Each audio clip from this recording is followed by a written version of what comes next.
adjustment scope, 40 millimeter tube.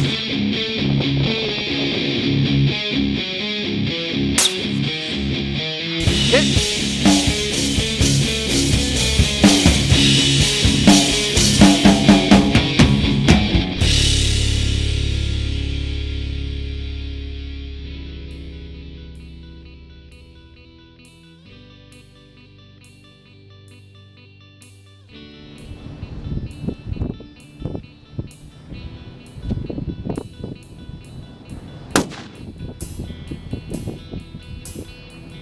Oh, yeah. Good call. Now, when we're talking about selecting rifle scopes for the application of ultra long-range precision shooting, the list of your options begins to narrow dramatically. There's just not a lot of rifle scopes out there designed for those applications. Now, when we're talking about ultra long-range precision shooting, what we're talking about is those distances beyond what we used to consider the maximum effective ranges of those projectiles. In a typical projectile fired from a standard rifle design, you have a bullet that exits the barrel at kind of an upward angle, especially at extreme long ranges.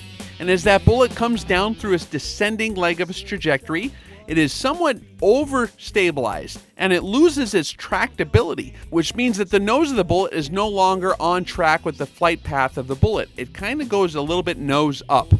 Now, when that bullet passes through the transonic barrier, it is typically destabilized, which dramatically increases the cone of fire, or what you could call decreases the accuracy at those distances. Because of this effect that occurs at the transonic zone, most of your standard projectiles coming out of your rifles are going to be limited to the maximum supersonic range that cartridge can push it at. However, in recent years, there has been a lot of engineering, and some bullets are now achieving what they call balanced flight. Engineers have figured out ways to contour projectiles and match them with certain twist rates with certain rifling designs. When launched at particular velocities, these bullets do maintain tractability all throughout their trajectory, and when they encounter the transonic zone, they are still pointed nose on with the direction of flight, which means they can maintain their accuracy because they're not destabilized in that zone. Therefore, you can shoot far beyond the maximum supersonic range of the cartridge. This is how a lot of guys can shoot accurately at distances of 2,500, 3,000 meters, and even beyond. And when we're talking about hard target interdiction applications, a lot of these guys are shooting 50 calibers at relatively large targets, such as a SS-1 Scud launcher. But in more recent times, some more refined mission criteria has demanded rifle scopes that are able to engage smaller targets at those same distances. When you're talking about anti-personnel applications, especially when you're talking about enemy forces that may be concealed at extreme long ranges, camouflaged, and trying to hide from you, it becomes exceedingly difficult to fire on those enemies without having a clear view of the target.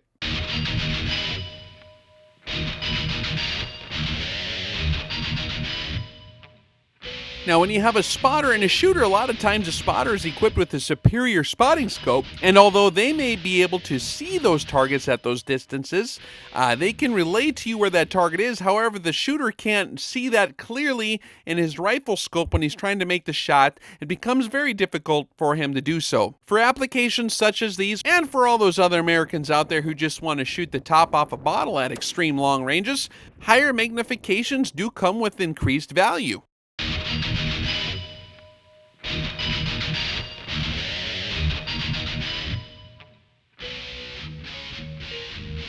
Now, as we talked about before in the rifle selection series and in our long-range shooting tutorials, if you have too much magnification, it kind of becomes counterproductive. However, if it is done correctly, which in very, very rare cases is it ever designed and engineered correctly, is that magnification setting useful for the shooter.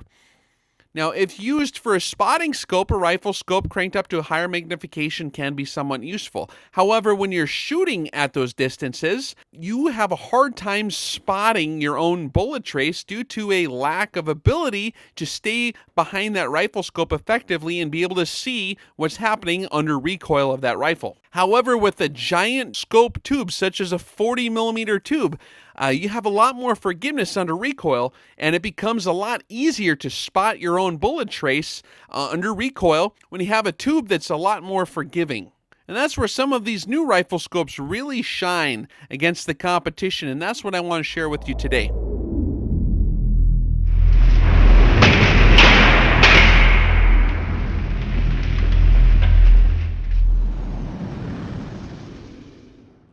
Now, as many of you already do know, I am a connoisseur of fine rifle scopes. I do appreciate really good optics. I am very eclectic when it comes to my personal collection. I use a lot of different brand names and a lot of different scopes and all different price ranges. I've got stuff that I use that's $35 all the way up to $3,500. As far as my rifle scopes are concerned. And so I'm well versed in the different applications and a lot of different quality features that these scopes offer. However, for certain applications, you really start to narrow that field of criteria down. And for the purposes of ultra long range precision shooting, there's only a few options really out there.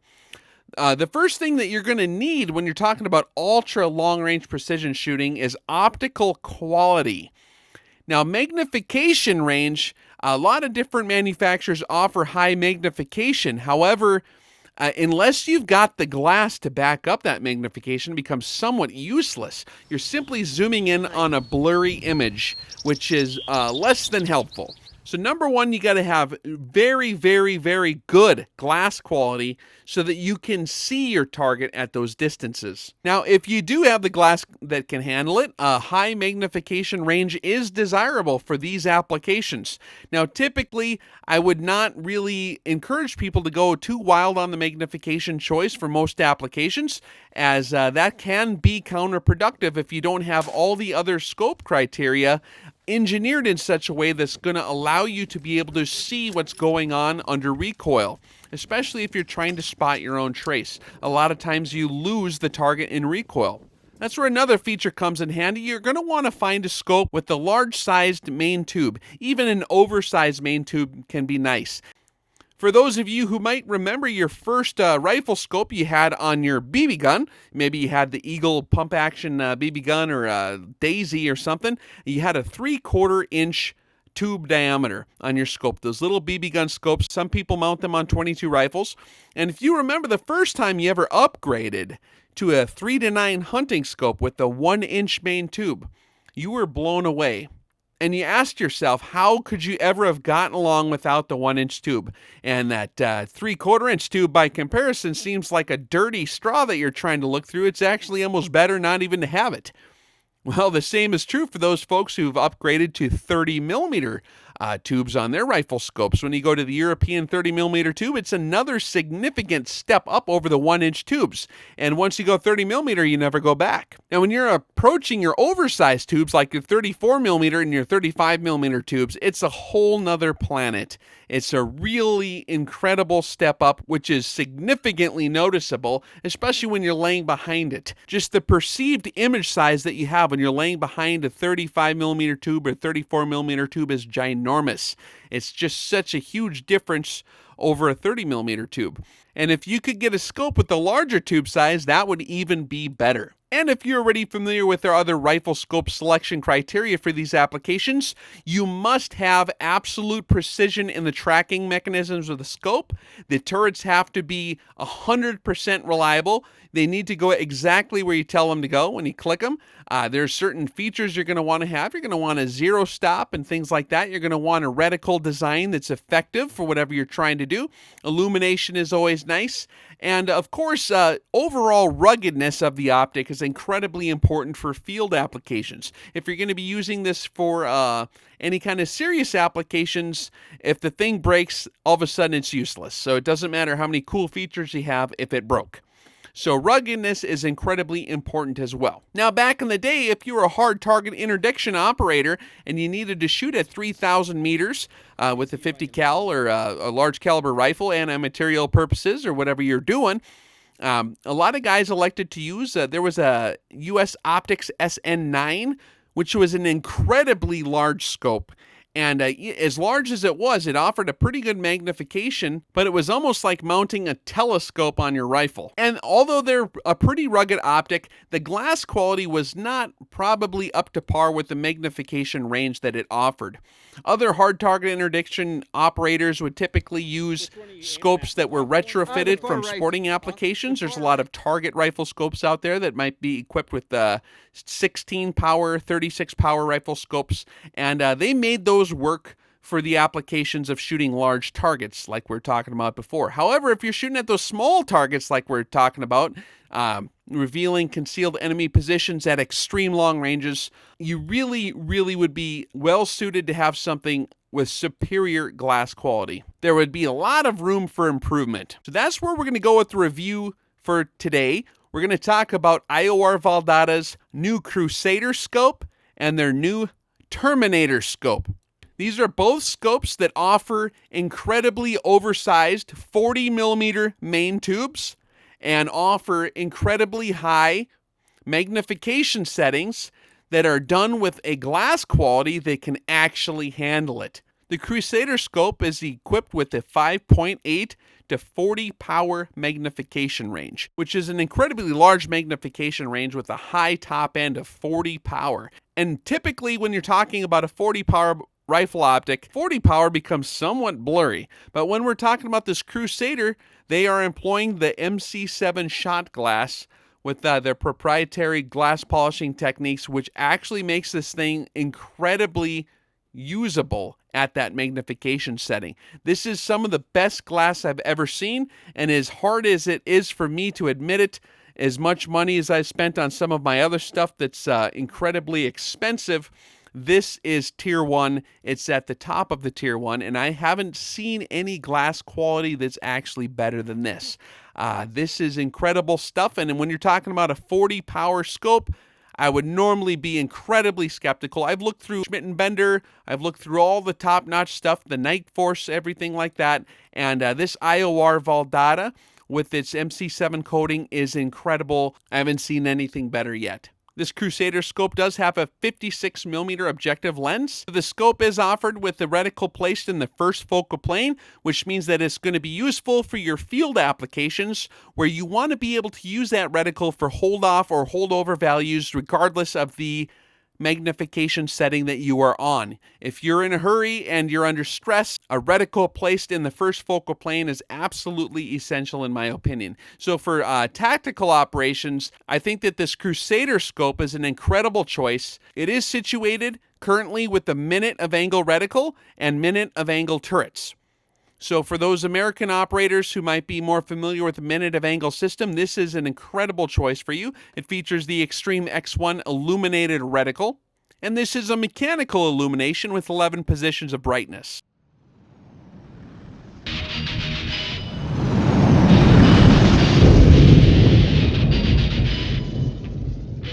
Now, if you prefer a reticle placed in the second focal plane, perhaps for competitive shooting, for F-class shooting, for long range, which offers a magnification range of 12 to 52 power, with the 56 millimeter objective lens and a 40 millimeter main tube. This is basically configured in a similar way to the Crusader as far as its external size and its approximate weight.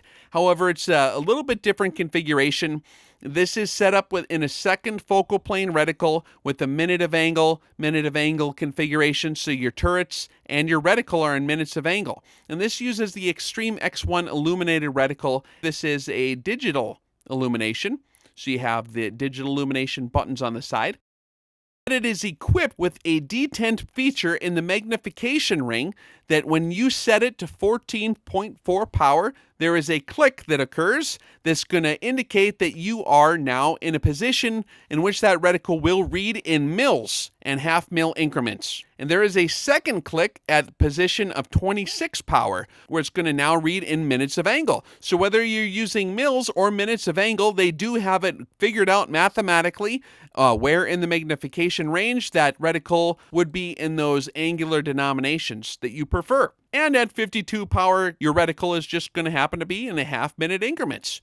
So it's a pretty slick design. It's very well engineered with that in mind. So although it is a second focal plane reticle, A lot of shooters do prefer the finer reticle. They don't like the first focal plane as it tends to kind of grow on you when you crank up your magnification. Some of the American shooters and sporting shooters prefer second focal plane, but this is kind of a happy medium. I am a big fan of the first focal plane because I like to have the option to use it at any power, but having those detents there does give you a level of confidence that you are in fact in the right area, and you don't have to memorize which power setting you need to go, and you don't need to question whether or not you are actually there. Of course, both these scopes are equipped with some state-of-the-art features, and they are equipped with zero-stop mechanisms, and they do have ballistic drop compensating turret inserts, which are available for several different cartridges out there, from 50 caliber on down. And you can check those out in the options, and if you visit their website, they have all the different options there. But to make a long story short, these scopes truly do offer something that no one else on the market is going to give you. Other scope manufacturers, like I said before, may also offer magnifications that are getting high, maybe even close to this high. However, without tier 1 glass quality, those magnification ranges are somewhat counterproductive. So if you're shooting at ultra long range, or even if you're shooting at very small targets at even long ranges, the glass quality and magnification combination offered in these scopes, it's really the first time I've ever seen a scope equipped with that level of magnification that was actually usable. Typically, it's just kind of a design feature that people do for marketing purposes because they know a lot of people are going to buy the scope that has the highest magnification setting. But in this case, it truly is useful. For the applications of ultra long range precision shooting, those features combined with the 40 millimeter main tube make those features actually usable, and you can even fire the rifle and still spot your own trace at higher magnification settings than you would on a conventionally configured optic, just due to how the scope balances out, and it's really a different experience. And I don't know if I'm supposed to reveal this to you or not, but there are some very serious operators who are using these things in some rough places in the world, and they are getting some real-world field use. This company in particular is very well known and respected amongst serious operators because of their reputation for making rugged military-grade optics. They are not as well known in sporting circles, especially in America, because you might not see it at your standard sporting goods store all the time. They're something you do have to find. I will provide the web links here for you if you guys are looking for one of these. There's a few different companies that are offering these things as well. But if you ever get the chance to look through one, you'll know what I'm talking about. And for those of you who need something that's not going to fail you in the field, you can't get a scope that's built to more rugged standards and is going to maintain its operational effectiveness even in incredibly adverse conditions.